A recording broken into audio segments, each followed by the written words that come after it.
Sa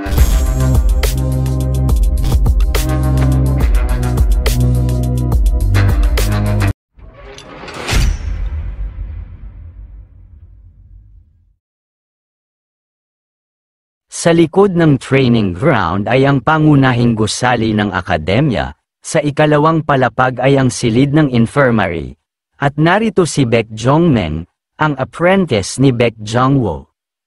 Ito ang unang araw niya sa trabaho at kakapasok lamang niya dahil ito ang utos sa kanya ng kanyang guro. Nasasabik siyang makakita ng maraming pasyente hanggat maaari upang magkaroon ng maraming karanasan. Nang biglang may nagsimulang kumatok sa pintuan, "Doktor, may dala kaming pasyente," wika ng lalaki. Hindi niya nakitang ganoon karami ang mga pasyente kamakailan.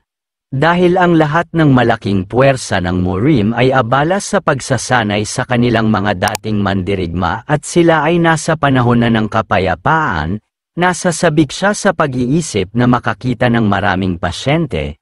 Pagbukas ng pinto ay dalawang staff ng akademya ang pumasok kasama ang ating bida at ito ay basang-basa ng dugo. Anong klaseng pagsubok ang naglalagay sa isang tao sa ganoong kalagayan? Sa dami ng dugo na ito ay maaaring napinsala siya gamit ang espada, wika ni Jongmeng sa lalaki. Umiling ang mga staff at sumagot, nagkaroon siya ng malubhang internal injuries.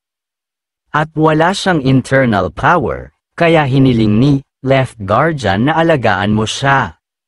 Nagulat naman ang doktor, dahil sa 10 taon niyang pagiging apprentice ng sikat na doktor ng demonic cult. Ay marami na siyang nakitang pasyente, ngunit hindi pa siya nakakita ng ganoon karaming dugo mula sa isang pasyenteng may internal injuries. Sinabi naman ng mga lalaki na ito na ang bahala, at sila ay nagpaalam na upang umalis. Gayunpaman ang isa sa mga ito ay tila napansin na maayos na ang lagay ng ating bida nang ibaba nila ito sa kama. Hindi na lang niya ito pinansin at saka umalis. Pagkaalis ng dalawa ay umupo si Dr. Jongmeng sa tabi ng binata at sinimulan itong tignan, bahagyang iminulat ng ating bida ang kanyang mata at tumingin sa doktor. Sobrang sakit ang nararamdaman niya noong nasa training ground siya, at sapat na pagpapagaling sa kanya ng self-healing mode para makabangon siya. Sa isip ng ating bida na pagtanto niya ito habang dinadala siya papunta sa medical room, kaya inutusan niya ang machine na itigil ang pagpapagaling sa kanya. At ituon na lamang ang pagpapagaling sa masakit na lalamunan at leeg at nagpa siya na ipaubaya na lang sa doktor ang iba niyang pinsala. Irregular at masyadong mabilis ang pagtibok ng kanyang puso, dapat ay nagkaroon siya ng malaking internal damage, ang tanong ng doktor sa sarili. Dugtong pa nito nakakaiba din ang dami ng nilabas na dugo ng binata. Lumakad ito papuntang lamesa upang kumuha ng karayom nang biglang may sumipa sa pintuan ng kanyang opisina. Nagulat si Dr. Jongmeng at napabagsak sa sahig. Nang lumingon siya sa lalaking pumasok, ito ay medyo may edad na lalaki at may dalang isang bote ng alak. Ito pala ay ang left guardian. Tanong ng doktor, anong ginagawa mo dito? Ang akala ko ay nasa seremonya ka. Hindi naman sumagot ang left guardian. Nagtanong ito kung siya na ba ang doktor ng akademya. At patuloy lamang ito sa pagtatanong sa kanya. Tinanong ulit nito ang left guardian, kung ano ang ginagawa nito dito. Huwag mong sabihin na sugatan ka rin, palo kong tanong ng doktor. Sumagot naman ang lalaki na minamaliit mo ata ako. Itinanggi naman ito ng doktor. Sabay bumaling ito ng tingin sa kama kung saan nakahiga ang ating bida. Ngumiti siya at sinabing ang batang ito ay masyadong kawili-wili. Ano ang nangyari? Bakit siya narito sa infirmary? Wika ng binata sa kanyang sarili. Natataranta na ang ating bida at naiisip niya na baka nahalata na siya ng left guardian na nagpapanggap lamang siyang tulog. Habang papalapit ito ay naaamoy ng binata na amoy alak pa ito. Bigla naman itong bumulong sa ating bida, bakit ka nagpapanggap? Pagkatapos ay pinaangat niya ito nang hindi man lang hinahawakan ang katawan ng prinsipe. Nagulat naman si Zhongmeng, ito pala ang kapangyarihan ng left guardian, wika nito sa sarili. Nagtataka naman ang prinsipe kung ang ginagamit ba nito ay internal power upang ako ay paangatin, at halos hindi na ako makagalaw na para bang nagyelo na ang buo kong katawan. Sinabi naman ni left guardian na kung ako sayo ay ititigil ko na ang pagpapanggap na tulog. Huwag munang hintayin na hampasin kita sa mukha. Damilat naman ang prinsipe sambit nito na nahuli niya ako at tinanong niya ito kung paano mo nalaman na nagpapanggap lamang ako. Tanong nito sa left guardian, napangiti naman ito na para bang nakakaloko at sabay biglang tumawa ito ng malakas at wika niya na sinasabi ko na nga ba kakaiba talaga ang batang ito. Dugtong pa ng lalaki na hindi man lang siya natinag sa kapangyarihan ko.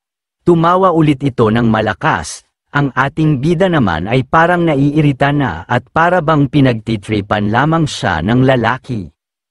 Sinabi naman ng left guardian na bilang isang royal guard ay sa pamamagitan lamang ng paghinga ay malalaman ko agad kung ang tao ay nagpapanggap lamang na tulog o hindi. Nabigla ang ating bida at di makapaniwala na sa ganoong paraan siya nahuli. Sinabi naman ng machine, na ang karaniwang bilang ng paghinga ng 15 hanggang 20 taong gulang na lalaki ay humigit kumulang 16 bawat minuto. Ang paghinga mo kanina ay halos 8 beses lamang kada minuto, na nagpapahayag na labis ang iyong kabawika ng machine. Asar naman sumang-ayon ang ating bida. Tumawa naman si left guardian sabay sabing hindi ko akalain na ang mga bata ngayon ay may lakas ng loob katulad mo. Nagtaka naman ang ating bida, akala ko ay nandito siya dahil napagtanto niya na hindi totoo ang aking injury. Pero parang hindi iyon ang kaso, sa halip ay natuwa pa siya isip ng ating bida. Ang mga bata ngayon ay walang tibay. Kapag alam nilang nahihirapan na sila ay sesuko na lang sila at mas pipiliin ang madaling paraan, wika ng left guardian. Isip ng ating bida ay maging siya ay nakakuha na tulong sa machine kaya siya nakapasa sa pagsusulit, bigla naman siyang tinuro ng left guardian at sinabing ang determinasyon nito ay walang katulad. Sumingit naman si Dr. Zhang Mieyong at sinabing hindi pa maganda ang kondisyon ng prinsipe. At kailangan muna nitong gamutin ang natamo nitong pinsala. Tumugon naman ang guardian at sinabing hindi mo ba nakikita na nagsasalita ang iyong elder? Habang nagtatalo ang dalawa ay bigla naman sumuka ng dugo ang prinsipe, at napansin naman ng left guardian ang pagkawala ng kulay ng ating bida kaya't pinakawalan niya ang kanyang panloob na enerhiya at unti-unti itong pinadaloy sa katawan ng prinsipe. Pagkatapos nito ay pinahiga na niya ulit ito at sinabing gusto niya maging estudyante ang binata. Hindi makapaniwala ang doktor at binata sa kanilang narinig. Agad niya itong tinanong kung ano ang ibig nitong sabihin. Dahil ang tingin ng lahat sa kanya ay basura, at laging nasa panganib ang buhay niya. Kung hindi lang amoy alak ang left guardian ay maniniwala agad siya dito, subalit makikita sa mga mata nito na ito ay seryoso sa kanyang sinabi, wika ng binata. Sumagot naman ang left guardian na nais niya itong maging estudyante at nais niyang itong turuan gamit ang sarili nitong paraan. Tinanong naman ng ating bida kung nakikilala ba siya ng naturang lalaki. Prangka namang sumagot ang left guardian na kung sino ba dito ang hindi nakakilala sayo. Wika naman ng binata na hindi ikatutuwa ng 6 na sects kapag nalaman nilang kinuha mo ako bilang estudyante. Ngumiti naman ang guardian at sinabing kalokohan, ako ay ang left royal guardian. Sarili kong desisyon na kuhain ka bilang estudyante, wala silang magagawa sa bagay na ito. Dugtong pa nito kahit wala ka ay abala pa rin silang makipagkompetensya sa bawat isa, wika ng left guardian. Naiisip naman ng prinsipe na maganda itong oportunidad para sa kanya. Dahil magkakaroon na siya ng guro na maaaring magturo sa kanya na hindi niya naranasan dati. Subalit paano kung ito ay isa lamang patibong, naguguluhan na tanong ng ating bida sa sarili. Nakaranas ng maraming pagbabanta ang ating bida sa buhay niya. Kaya't di niya lubos maisip kung bakit biglang naging interesado sa kanya ang left guardian na nakatingin sa kanya sa gilid. Ito pala ang ikapitong prinsipe. Kung ang paligsahan sa tagapagmana ay nagsimula na, maaaring gumawa sila ng mga pandaraya para pabagsakin siya. Noong una ay nagtataka ako kung bakit maraming dugo ang inilabas niya. Kung ang 6 na sects ang may kagagawa nito ay hindi ito imposible, wika ni Dr. Zhang Mieyong sa sarili. Sinabi naman ng ating bida sa left guardian, hindi ko alam kung papaano ko sasagutin ang offer na iyon. Lalo na't magkakaroon ako ng teacher sa academy. Tumugon naman si left guardian sa binata, ngayon ay nagmumukha na akong nagmamakaawa para lang pumayag ka. Isip naman ni left guardian, masasabi kong naghihinala pa rin siya sa mga bagay-bagay pero wala akong magagawa. Dahil sa buhay na pinagdaanan niya ay natural lamang na hindi agad siya magtiwala sa iba. Pagkatapos ay kumuha siya ng isang papel at inilagay ito sa kama. Nagtataka naman ang ating bida kung ano ang papel na binigay nito. Sinabi naman ni left guardian, ito ang iyong pinakakailangan para mabuhay at makaligtas sa academy. Nakaranas ka ng internal damage sa unang araw mo sa academy, hindi mo ba naiisip na baka mapag-iwanan ka ng iba? Maaaring nalampasan mo ang unang pagsusulit gamit lamang ang iyong determinasyon. Pero sa pangalawa ay hindi nagagana ang ganoong paraan, wika ng left guardian. Dagdag pa nito na kahit sino na gustong maging mandirigma ay kailangan na mag-isip agad ng una kaysa sa iba. Tinatanong siya ng guardian kung plano niya ba na magtagal ng 2 linggo sa infirmary at mapag-iwanan ng iba sa umpisa pa lang. Habang nananatili siya sa lugar na ito, ang iba ay mabilis na umaabante. Sa isip naman ng ating bida na alam naman niya ang bagay na ito, ngunit kailangan din muna na magtagal dito upang maiwasan na paghinalaan siya. Sabi ng guardian na alam ba nito kung bakit siya ipinadala ng red hair na guardian na iyon dito sa loob ng infirmary. Sumagot naman ito na dahil sa nagkaroon ito ng matinding internal damage, sumangayon naman ito at sinabi na tama siya, na kapag nasaktan ka o nasugatan ay pupunta ka sa loob ng infirmary upang gamutin. Ngunit hindi ba na nakakapagtaka, na sa dami ng mga estudyante doon na nakatamo din ng matinding internal damage ay bakit wala ni isa sa mga ito ang ipinunta dito, at tanging siya lamang. Dagdag pa nito na halos lahat sa MERM ay may kakayahan gamutin ang internal damage sa pamamagitan ng meditation, ngunit mas mapapadali ito kung maasikaso ng doktor o malulunasan ng gamot. Sa madaling salita, ang mga ito ay may mga kakayahan na pagalingin ang kanilang mga sarili, kaya naman ay walang dahilan upang dalhin pa sila dito. Sabi ng ating bida na kaya pala mag-isa lamang siya dito dahil siya lang ang bukod tanging walang kakayahan na pagalingin ang kanyang sarili. Sa isip naman ng guardian na malapit na siya sa pinap-onto nito. Sabi pa nito na isa siyang bata na walang kakayahang mag-meditate upang magpagaling. Sabi nito na sa kalagayan niyang ito ay magagamot kaya niya ang sarili niya sa mabilis na panahon. Sa isip naman ng ating bida na madali lamang ito sa pamamagitan ng nano-machine sa katawan niya, ngunit tama naman ito sa iba niyang sinasabi, gaya ng inaasahan ay kung kailangan niya na magpatuloy ay kakailanganin niya ng internal power.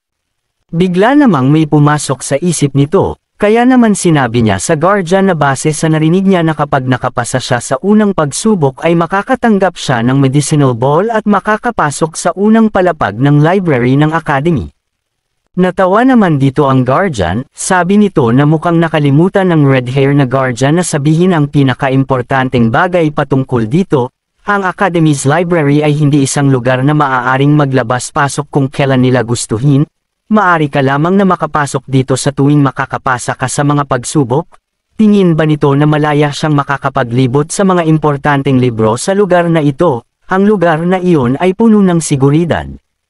Bukod doon ay maari ka lamang na magtagal sa loob ng 2 oras. Nabigla naman dito ang ating bida sa pagkakaroon ng mga limitasyon sa mga gantimpala, na matapos na makalagpas sa isang bundok ay mayroon pang mas mahirap. Ngunit sabi naman ng guardian na makakakuha ka naman ng mataas na oras habang umaangat siya ng palapag, Dagdag pa ay hindi ito papayagan na isulat ang lahat ng nilalaman ng libro, kailangan itong kabisaduhin sa memorya bago lumabas, at kabisaduhin ang dalawang libro ay talagang sobra ng napaka-impossible. Natigilan naman ang ating bida sa mga narinig, dahil dito ay mukhang ito na ang ikakalamang niya sa lahat.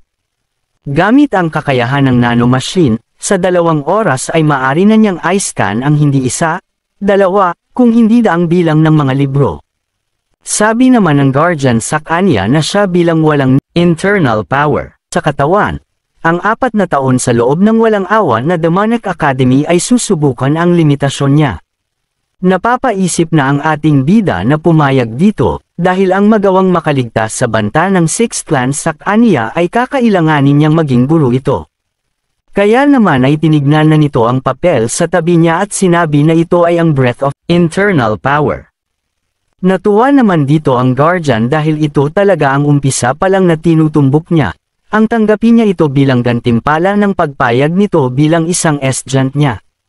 Sabi nito na kung magiging estudyante niya ito ay tuturuan niya agad ito ng internal power. Sa isip ng ating bida na hindi niya alam kung gusto ba nito siyang maging estudyante talaga, ngunit kailangan niya ng kahit isa sa panig nito. At ito din ay ang hindi niya nagawang matutunan dahil sa pangako sa 6 clans, kaya naman ito na ang pagkakataon niya upang matuto ng internal power. Kaya naman ay lumuhad ito, at sinabi na tinatanggap nito ang Right Guardian upang maging kanyang guro, at sana ay tanggapin siya nito bilang isang estudyante. Sa nakita ng Guardian ay agad naman niya itong itinayo gamit ang kanyang nigong sa kamay, at sinabi na ang dugo ng mga Qian ay hindi basta-basta lumuluhod sa kahit na sino bukod lamang sa kanilang ama na sect leader. Sabi nito na ngayon ay magpapahinga na muna ang ating bida hanggang sa makabalik siya. Kaya naman naghabili nito sa doktor na aalis na siya at ito muna ang bahala dito habang nagbigay ng suntok sa balikat nito. Sa nangyari ay tinanong nito si Yuhun kung ayos lamang ito. Sabi ng ating bida na sobra siyang nabigla na parang may isang bagyo ang dumaan sa harapan niya. Napaisip ito at sinasabi na sa tulong ng nanomachine at ng isang Right Guardian sa tabi niya, ay mukhang binigyan siya ng napakaraming oportunidad. Naging emosyonal naman ito bigla, dahil bukod sa kanyang ina at kay Guardian, ay sa gitna ng mga kalaban sa loob ng academy ay may isang tao na gustong sumama sa panig niya. Sa Demonic Academy practice field naman, ay makikita ang ibang mga estudyante na nagme-meditate upang mapagaling ang kanilang mga naging pinsala. Ay may dumating upang ibalita sa Left Guardian ang resulta ng naganap na pagsusulit. Ito ay si Demonic Academy, Upper Senior Martial Artist, Hojun Chang. Sabi nito na kasama ang ika-7 prinsipe na dinala sa infirmary, ang kabuang bilang ng mga pumasa ay 415. Ito ay mababa ng 200 kumpara sa nakaraang 10 taon, sabi ng Left Guardian dito. Inaasahan naman niya ito dahil ang ginawa ni Elder Hang na energy wave ay sobra-sobra. Dagdag pa ng senior martial artist na ang iba ay sinasabi na hindi naging patas ang nangyaring ito. Napasabi naman dito ang Left Guardian na kung siya din ang nasa sitwasyon nila nung panahon na iyon ay parehas lang din ang sasabihin niya, at ang lahat ng ito ay dahil sa pagpapakita ng katatagan ng ika-7 prinsipe, kaya naman ang unang pagsubok ay agad na tumindi. Pinupuri naman ng senior martial artist ang mga ito, dahil bukod kay Yuhun, ay magandang bilang naman ang nakuha nilang mga di pangkaraniwang mga estudyante. Marami sa kanila ang nagtamo ng internal damage at nasa meditation.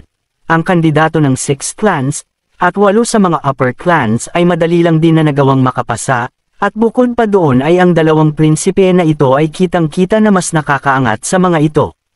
Sa isip ni Left Guardian, na upang hindi magtamo ng kahit na anong pinsala galing sa energy wave ni Elder Hang, ay dapat taglayin ng isa ang kahit na papaano ay 100 taon ng pagkuha ng internal power. Ang 2 tinutukoy pala ni Right Guardian ay si Muyon Chien ng Shadow Sect, at Yukon Chien ng Saber Sect. Napangiti ang Guardian habang iniisip na habang tumatagal ang paligsahan ay mas lalo itong nakakapanabik.